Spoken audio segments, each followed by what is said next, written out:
أعوذ بالله من الشيطان الرجيم بسم الله الرحمن الرحيم الحمد لله رب العالمين والصلاة والسلام على أشرف الأنبياء والمرسلين خاتم النبيين شفيع المذنبين رحمة للعالمين مولانا وسيدنا أبي القاسم محمد اللهم صل على محمد وعلى محمد وعلى آله الطيبين الطاهرين لا سيما بقية الله في الأرض أرواحنا له الفداء ولعنة الله على أعدائهم أجمعين من الآن إلى قيام يوم الدين. Amma ba'd. Respected, dear Imran and family and friends, Assalamu alaikum wa rahmatullahi wa barakatuh. It's an honor for me to be addressing you, and very flattered that Imran has asked me to give you a little bit of a talk for your motivation and inspiration, inshallah, for the wonderful niyat that you have all made of embarking next year on the Arbaeen walk. Of course, right now we all put our hands together. We pray that the world is in a better situation with regards to coronavirus, that the walk can go ahead unhindered, people are able to go, their safety is maintained, their health is maintained, inshallah. I hope and pray that you all and myself will all go, and we will benefit from this wonderful experience. So in this very short talk, I want to address this subject in a number of ways. Number one, looking at the history behind the walk, where it has come from, its brief history and some of the introductory points. Number two, looking at some of the ahadith of Ahlul Bayt alayhimus salam regarding this phenomenon of Arbaeen, ziyarat of Imam Hussein, and also the element of walking, which is an important element, because many people, they ask, okay, ziyarat we understand, but why walking specifically? So this is another thing. Thirdly, the views of the ulama and the experiences of the ulama. And then fourthly, some of the philosophies. And then fifthly, the etiquettes behind the walk. So this will be, inshallah, a brief but I hope comprehensive presentation. The walk of Arbaeen, it's easy to think it's only been going on for the last few years, because this is what we see and this is when it's got its prominence. However, this is not true. It has been going on for hundreds of years, but it was stopped intermittently by various rulers at different times. Even in those situations when the rulers were trying to clamp down upon the walk to Arbaeen, still people were going ahead and doing it secretly and privately. For example, when Saddam, the accursed, when he put his foot down and said this should not happen anymore, he appointed spies and agents and undercover people, and they would actually apprehend people and they would imprison people, torture them, probably kill them for going on the Arbaeen walk. However, since Saddam has been toppled, this walk has gained more momentum, and now people go in their millions, not only in millions but tens of millions. Conservative estimates say around 20 to 24 million, and slightly more generous estimates, they say maybe around 40 million. Anyway, we don't know exactly, but these numbers are just ridiculous in themselves. Like Hajj, if you say 3 to 4 million, this is now you're talking about 20, maybe even 40 million. Let's go with a figure of, for example, 24 million, which is the usual figure being given. Still, it is an amazing spectacle for the whole world to observe and to bear in mind, and for us Shias to feel very proud of. The Washington Post has declared the Arbaeen walk as the world's largest peaceful annual gathering. So this in itself is a very, very good source of pride that, we are going there in such numbers, and Imam Hussein alayhi salam is attracting such numbers towards himself. Who started this walk? Well, as I said, it's been going on for hundreds of years, but really the first person who started the walk started it 1300 odd years ago. Who was this? This was, of course, Jabir ibn Abdullah al-Ansari, the great companion of Rasulullah, and someone who was lucky enough to see many Imams up to the 5th Imam alayhi salam. Jabir managed to see and speak to and visit all of these different Imams. He was indeed the first pilgrim to the grave of Aba Abdullah, and he did it in a time when he was very old and also blind. He was not able to see. Other times in history, when the Abbasids came into power, For example, Mutawakkil, the ruler of the Abbasids, they made it very difficult for people to go on ziyarat to Imam Hussein. Mutawakkil himself, he decided to put a tax on the ziyarat. People were asked to give payment. Still, it didn't deter people. So then he said, okay, I'm going to up the ante. If you want to go on ziyarat, you need to pay with a limb. He would cut people's arms, maybe their legs. Still, people went out for the Arbaeen walk, going to the shrine of Aba Abdullah to do the ziyarat of Aba Abdullah. He then, and other rulers as well, they tried to destroy the shrine itself. He tried to flood it with water. So it seems always you'll find that tyrants have always tried to discourage the ziyarat of Imam Hussein. Why? This will come on to in the philosophies, but very briefly, it's because they feared Imam Hussein, and they knew that Imam Hussein alayhi salam stood for exactly the opposite of what these tyrants stood for. If they stand for tyranny and oppression, Imam Hussein stood for freedom, free will, justice. So they are completely on different ends of the spectrum.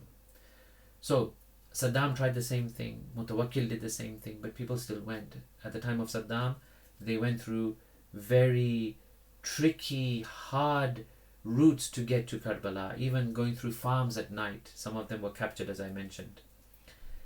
But this all has not deterred people. And you see today, when you go on the walk, you'll see the hundreds of Iraqis, locals, some non-locals, who are there giving services, giving their generosity, their time, their money, food, other services are given, and it's just an incredible spectacle. In the words of Ayatollah Khamenei, he addresses the Iraqi people. He says, you do these things because you greatly love Imam Hussein. You wash the feet of Husseini pilgrims. You help their bodies when exposed to fatigue. You massage them, you feed them, and give them places to sleep because they are the Zawar of Hussein. This love for Hussein ibn Ali is an extraordinary matter. We do not know of similar events anywhere in the world and even any time in the world. I hope that Allah will make you and I have more of this love in our hearts. These are the words of Ayatollah Khamenei. One question which some people ask, they say, how do people afford? We hear Iraq is very poor.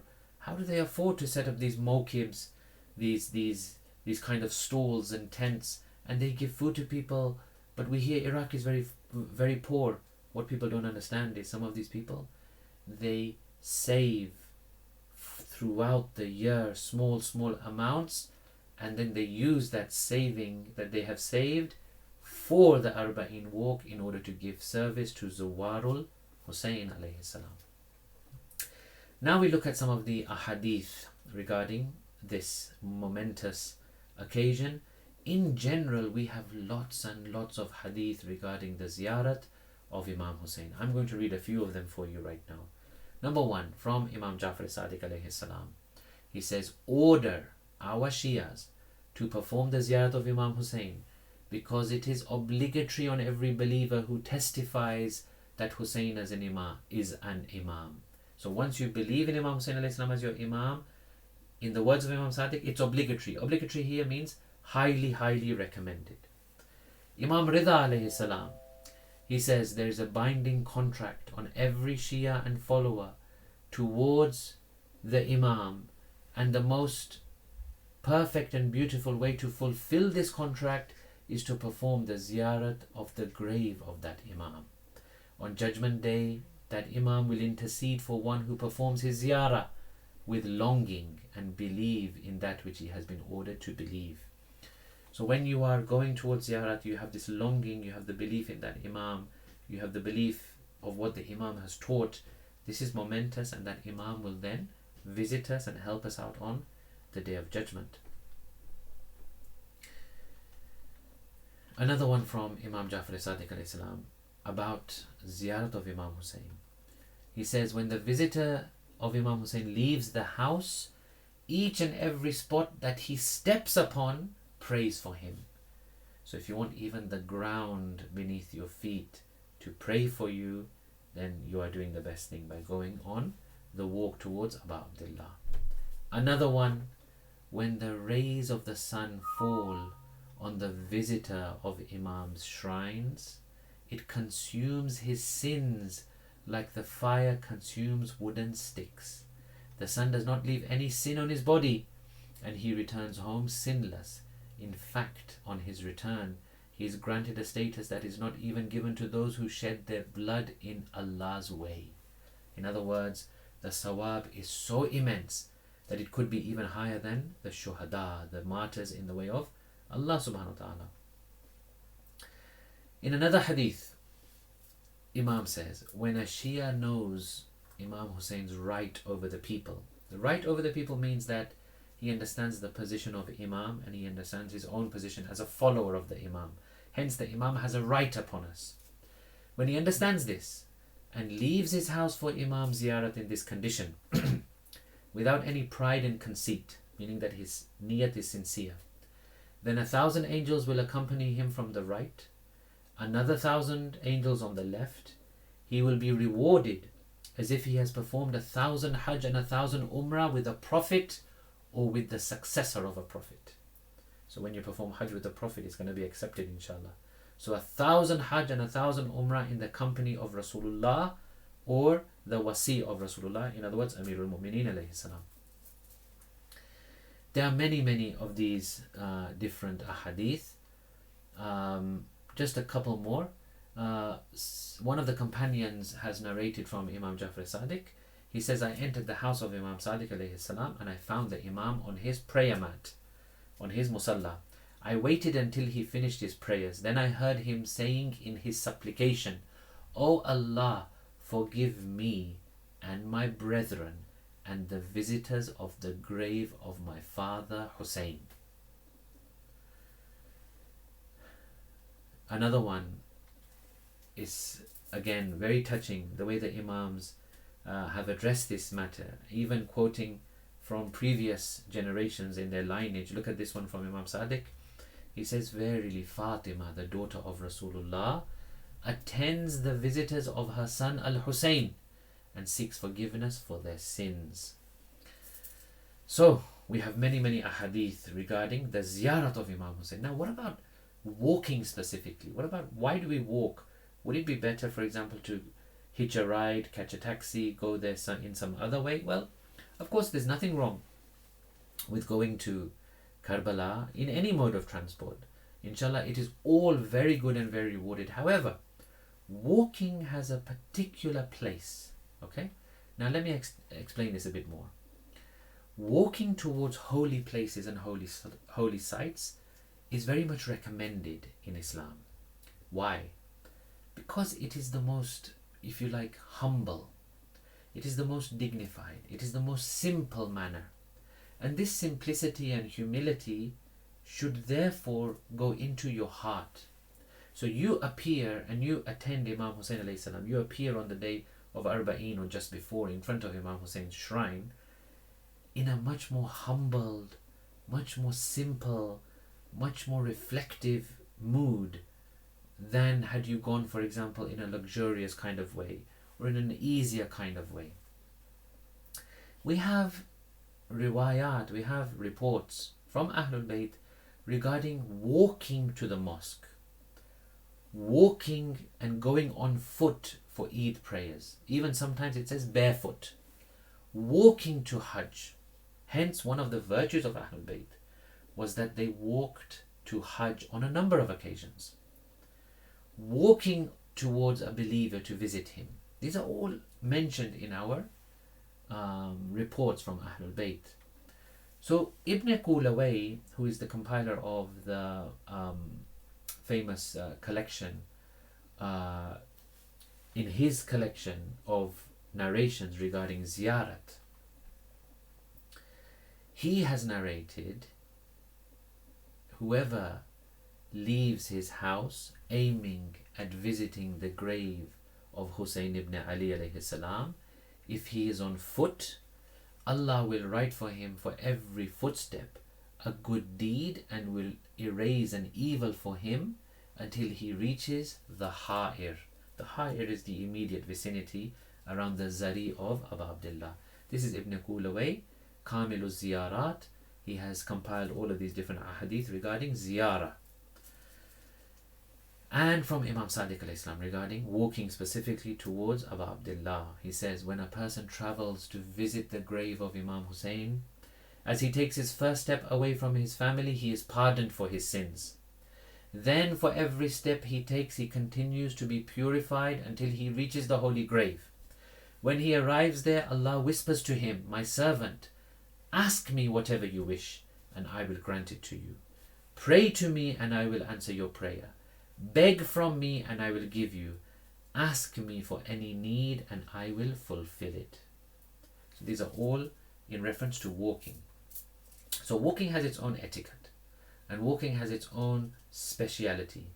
The speciality of walking is that you bring into yourself humility, simplicity, tiredness, a little bit of fatigue, a little bit of the feeling that you are a very weak creature, that you need Allah subhanahu wa ta'ala, that you need Ahlul Bayt alayhim salam, and this prepares you for the ziyarat. But we will discuss this in more depth in a moment. What about the lives of the ulama? We have a number of, there was too much information here for me to bring everything, but I will just give you some snippets from the lives of the ulama, what they have said and what they have experienced. Ayatollah Shubayri Zanjani, he says, essentially walking to perform ziyarat displays a type of reverence and humility to Imam Hussein. So the same thing that we have been saying. It's a kind of reverence, it's kind of humility. You undertake more effort, it's more dignified, humble, simple. It changes your mindset, it changes your body, it changes your attitude. So all of these things are very, very important. Hence, some Maraji have strived to personally participate in the walk of Arbaeen, even despite their old age and infirmity, whereas others are not able to, but they merely express the wish. Again, from Agha Shubayri Zanjani, he says, alas, if only my physical ability would allow, I would participate in the walk. Agha Khamenei, Ayatollah Khamenei, he says, there is nothing I envy more than the able-bodied who walk to perform ziyarat. In fact, even for the great late marhum Ayatollah Mahmud Shahrudi, in his history, not only would he walk from Najaf to Kerbala because of this humility and reverence for Imam Hussein, he would then walk back to Najaf from Kerbala. This meant, like no one does, I don't think, but he would do. Why? Because there is a great reward mentioned in the traditions for walking for the ziyarat of Imam Ali alayhi salam as well. So he would walk to Imam Hussein and he would walk back to Imam Ali alayhi salam. This is incredible. So who did this walk? Many, many personalities. Some I will mention now. Number one, Allama Amini, the great lover of Imam Ali alayhi salam. Shaheed Mustafa Khomeini, Imam Musa Sadr, and many, many of them did this walk. Ayatollah Nasim Karim Shirazi, currently living in Qom, he did this walk some 60 odd years ago with a group of scholars. They walked from Najaf to Kerbala, and they went actually through a longer route along the banks of the river of Furat and the river of Dajla. It's a journey of over 100 kilometers. And he explains the effect of this as follows. He says, observe that even women, the elderly and the young come despite the potential risks. Today is much easier. There's a whole kind of road that is mapped out, a simple kind of nice walking strip. In those days, I don't think it was like that. It would have been very rough terrain. He says they all come despite the potential risks. This is because they really love Imam Hussein. It is only love that drives them in their millions. But the effect of walking is different to a simple ziyarat. A different level of spirituality is experienced. If someone goes for ziyarat by transport, he continues, they will arrive at the holy shrine early. They may stay in the city for 4 days and do ziyarat every day. But after a 3-day walk from Najaf to Kerbala, you will have perhaps only 1 day to do ziyarat at the shrine, but it will be a lifelong and unforgettable experience. This was the analysis of different ulama And as you can see, it has a very, very rich history amongst the ulama. And those who are not able to do it at the moment are envious of those who are able to do it. May Allah subhanahu wa ta'ala bless all of our ulama, give them long lives and keep them with us for as long as possible, and allow us to be humble and obedient towards them and to appreciate their efforts, inshallah. Now, what are the philosophies? So some we have already mentioned from the great scholars of Islam, but there are some more which we can expand on.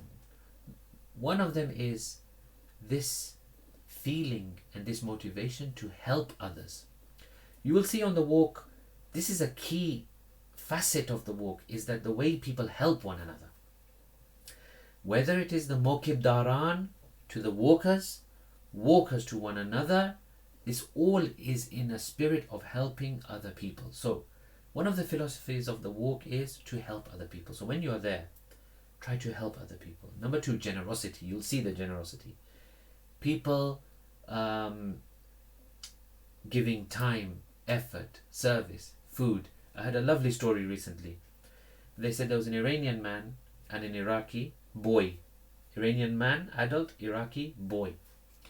And somehow along the walk, they had made sort of a friendship. Maybe, they were sitting together, or the Iranian man took a break. I don't know exactly, but somehow they were speaking to one another. He was speaking in Farsi, that person was speaking in Arabic, but somehow they were communicating. So then, obviously with kids, you're going to look for some fun, some games. So they started to play the game. The famous game where you put your hands together, someone kind of tries to slap and you try to move your hands. So they started to play this game. So the boy was the one who had his hands together, and the Iranian man was the one who was trying to hit. So they played. The boy kept on moving his hands. The Iranian guy would miss again and again. And then finally, on one occasion, he managed to hit the hand of the Iraqi boy. So then the Iranian man put his hands together and said, right, now it's your turn. You try and hit my hands. And the Iraqi boy took his hands and kissed it and says, no, you are the Zahir of Imam Hussein. I can't hit your hand. You can hit mine, no problem, but I cannot hit yours. So helping others, generosity, unity, a big one. 24 million people. Maybe we say 99% of them are Shias, okay? The unity created, you will feel like you're part of a global movement. This is what Hajj was meant to do. Okay, Hajj does it to a certain extent, but I don't think it does it properly anymore. Yeah, in Hajj, when you are told to stay in Mina for 3 days, is for what?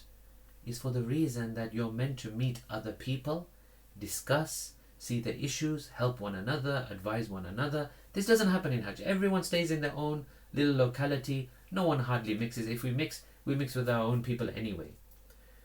Kerbala, the walk towards Kerbala can fulfill this thing. It's a mark of unity. It's a spectacle of unity. It's a symbol of unity. Imagine how many different Shias you can meet. Imagine how many different experiences you can have. Imagine how many different stories you will listen to. It itself is a wonderful thing. So unity. The next one, the next philosophy, Imam Hussein alayhi salam. Where is everyone going? The traffic flows in one direction. Where? Towards Imam.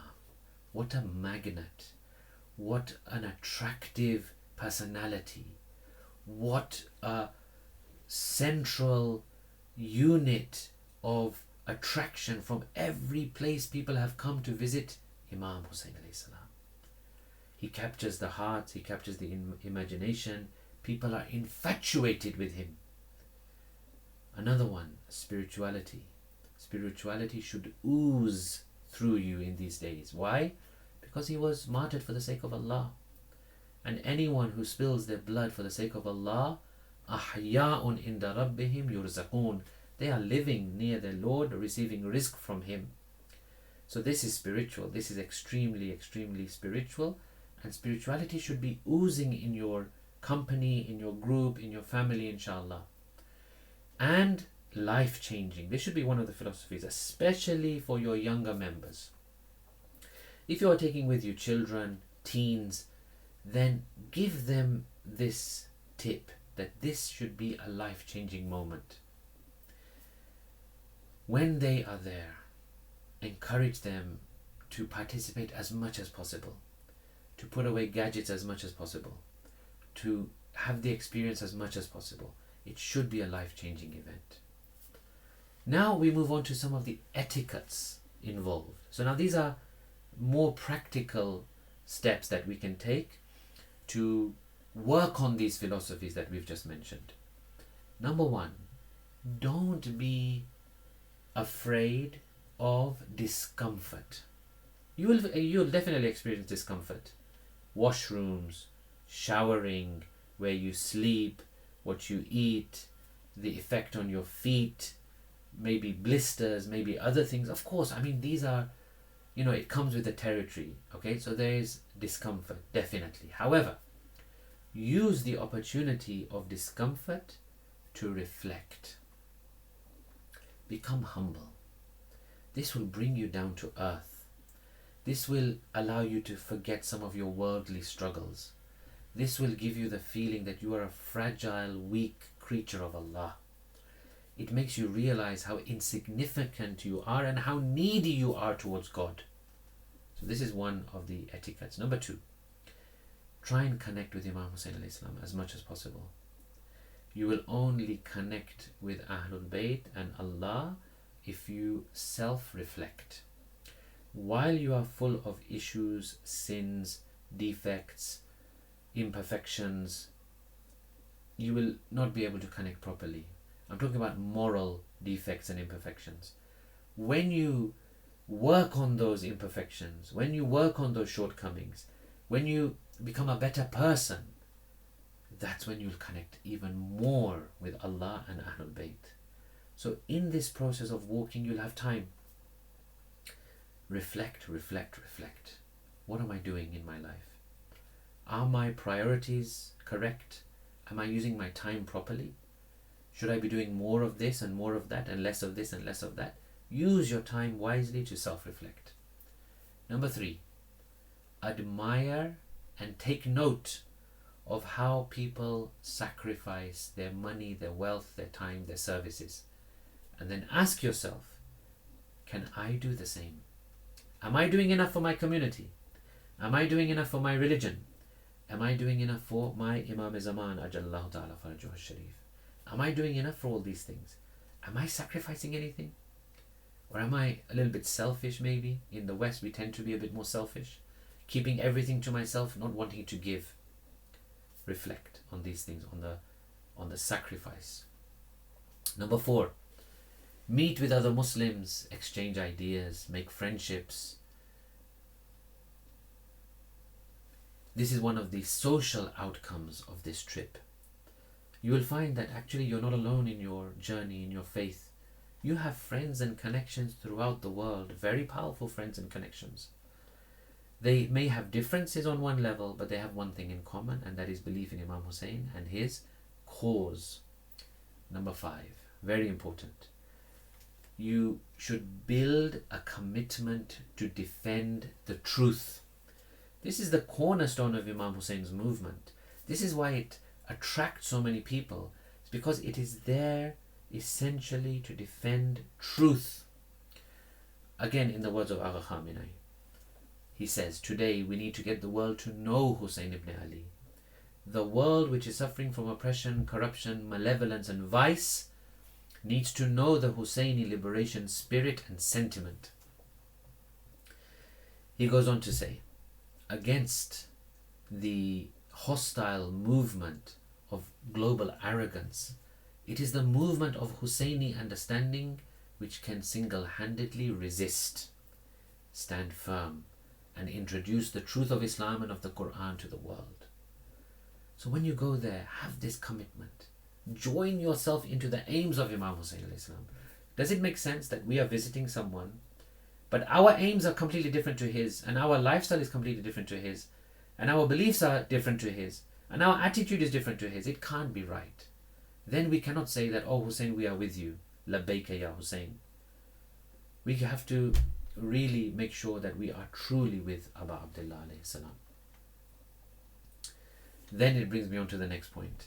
Once you've experienced Arbaeen, and inshallah you are influenced in all these ways and inspired and motivated in all these ways, preach this to other people. We have not done justice to Imam Hussein. We have to admit this. We have kept Imam Hussein to ourselves. We shouldn't. Although we love him, well, we shouldn't do this. We should preach and speak about Imam Hussein with other people. And this has to be done. This is one of the key things that we need to do. After we come back and we are inspired and we have that motivation, spread the love and the messages of Kerbala and Ashura to everyone. Then there are other things which I will go through very quickly. Things like, of course, you have to have ikhlas. Purify your niyat before you go. Make sure your niyat is very sincere for Allah only, that you know why you're going, you know what you want to achieve. Speak with Allah, ask Him to help you to purify your niyat. Have consideration while you're there for the environment where you throw things away, wastage, people as well.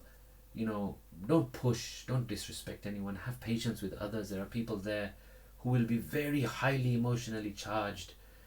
It could be, you get shoved, you get pushed, someone doesn't respect your space. This should be the last thing on your mind. Think of them all as Zuwar of Hussein.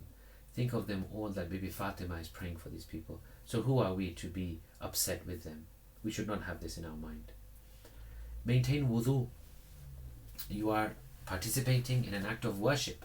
So maintain your wudu as much as possible. Pray on time and with full concentration. Don't let your namaz suffer. Dhikr of Allah, istighfar, salawat, Quran, dua, these are all things that you must do on the way. Just like imagine in a normal ziyarat, you're leaving your hotel, you go to the haram, you are told recite this and recite that, walk humbly, recite salawat, do istighfar, recite la ilaha illallah. These things you must do. Another one is that you will come across countless people and countless groups reciting, doing matam, doing azar, reciting majlis, crying. Please try and participate in that as much as possible. You are there, you're mourners of Abu Abdullah. Mourn properly, mourn loudly, mourn sincerely, but you must take part in these things to feel that global spirit of the Shayyu and Shiaism. Think as well of our 12th Imam, Ajalallahu Ta'ala Farajahu Sharif. Maybe he's one of them, walking. Surely if he would be anywhere on that day, he would be amongst the Zuwar of Imam Hussein alayhi salam. Give charity as much as possible. But we will leave you with just the advice of Agha Sistani. May Allah protect him and lengthen his life. Ayatollah Sistani, our dear Marja. He says, Allah the Almighty has encouraged the ziyarat of the holy shrines to perpetuate their teachings of the Imams, as they were the humblest servants of Allah who demonstrated for us the best model of worship, struggle and sacrifice in the way of Allah. Therefore, pilgrims ought to practice their lofty teachings of salat, hijab, conciliation, pardon, tolerance, polite manners, etc., so that their lofty soul is spiritually developed. Participating in these great rituals is like attending the educational and spiritual classes of Ahlul Bayt. What a beautiful summary that he's given there. So, these were some of the etiquettes, philosophies, ahadith, the stories of ulama regarding this holy walk of Arbaeen. I merely request you to remember me in your prayers, inshallah. I wish I can also go next year, you never know. We pray that the ways are open, the visas are given, the health situation is better, that we can go safely, securely, and inshallah have a very, very fruitful, spiritually uplifting experience. Ameen. Today is the day of the shahadat of Imam Ali ibn Musa Rida alayhi salam, our beloved 8th Imam. Imam alayhi salam was so effective in inspiring other people, in teaching other people. Ma'mun began to become very concerned. This was totally against Ma'mun's plans. His plans were to keep Imam next to him, near him, to neutralize him, to degrade him, to show him not to be fit for leadership. But it completely backfired. Imam showed his quality, his spirituality, his knowledge, his presence, and people were very, very amazed at the Imam. Ma'mun didn't like this. Ma'mun decides that now is the time that I need to get rid of this man. Imam leaves his house. He says to his companion Abbas Salt, he says, I am going towards the house of Ma'mun, and this could be my last journey. If you see me coming back with a covering over my head and face, then you know something has happened. Imam goes to the house of Ma'mun. Ma'mun asks Imam to partake of some grapes. The grapes were poisoned. Imam eats the grapes. Imam then stands up. Ma'mun says, where do you go? Imam says, I go to that place that you want to send me. Imam then goes back to his home on his head and face because he was feeling the effects of poison. He has a covering. He says to Abbas Salt, I have returned, but now I go to my room. Abbas Salt, do not enter. While you hear my voice, do not enter. When you stop hearing my voice, then you can enter. Some people have narrated that Imam said to Abbas Salt that, oh Abbas Salt, remove the carpets from my room. And when Abbas Salt asked him, Mawla, why do you want me to remove the carpets? Imam says, because these are my last moments. I wish to lie on the hard floor so that I experience something of what my grandfather Hussein experienced on the day of Ashura. Abbas Salt then leaves Imam in the room. He can hear the voice of the Imam, but then one moment comes, Abbas Salt stops hearing the voice of Imam. Abbas Salt fears that something has happened. He goes into the room. When he goes in there, he finds Imam Jawad alayhi salam is kneeling next to the body of Imam al-Rida. Abbas Salt says, how did you enter, young man? No one passed me. I've been standing here all the time. Imam Jawad is there with the miracle of imamat. Every imam who dies, another imam comes to bury them and to attend to them. Except on the day of Ashura, one imam did not have that luxury. His son came after 2 or 3 days to bury him. Who was that imam? That was Imam Hussein alayhi salam. Imam Zainul Abidin had to pass by the body of Abu Abdullah on the 11th of Muharram, and he had to look at the blood-soaked body of his father, the severed neck of his father, and what would he have felt at that time? Allah la'natullah al-qawm al-zalimin wa sayalamu alladhina zalamu ayya munqalibin yanqalibun. Once again, please remember me in your prayers and let us recite for all your marhumin, my marhumin, and all marhumin of our community and mu'minin and mu'minat. Rahmallahu man qara al-Fatiha.